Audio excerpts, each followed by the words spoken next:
Artificial intelligence. එහෙම නැත්නම් AI කියන්නේ කම්පියුටර් එකකට හොඳට උගන්වලා එයාව බුද්ධිමත් කරනවා වගේ වැඩක්.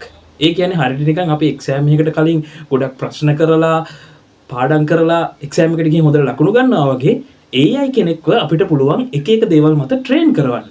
ඒ ට්‍රේන් කරන දේ මත එයා දෙන උත්තර නිර්වද්‍යයි. ඒ එක ප්‍රධාන වශයෙන් පියවර 3කින් තමයි සමන්විත වෙන්නේ. පළවෙනි එක තමයි data. data කියන්නේ මෙයා ඉගෙන ගන්න පාවිච්චි කරන sources වලට. මේ sources වලින් ගන්න දේවල් වලට අපි data කියලා කියනවා. දෙවෙනි එක තමයි learning. මේ data වලින් එයා pattern එකක් අඳුනගෙන මේ pattern එක මත විවිධ දේවල් ඉගෙන ගන්න පටන් ගන්නවා. මේකට තමයි කියන්නේ learning කියලා. තුන්වෙනි එක තමයි decision making. ඒ කියන්නේ මේ හදාගත්ත pattern එකෙන් එයා තීරණ ගන්න පටන් ගන්නවා. ඒ කියන්නේ හරියට නිකන් පූසෝ 1000කගේ ෆොටෝස් ටිකක් පෙන්නුවොත් එයාට 1001 වෙනි ෆොටෝ එකේ ඉන්නේ පූසෙක් නම් මේ ඉන්නේ පූසෙක් කියලා අඳුර ගන්න පුළුවන්. මොකද එයා ඉමේජස් වලින් pattern එකක් හොයා ගන්නවා.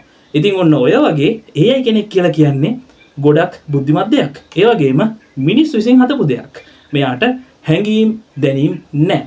ඒ වගේම මිනිස්සුන්ගේ වැඩ පහසු කරන්න මෙයා දැන් සෑහෙන්න උදව් කරනවා.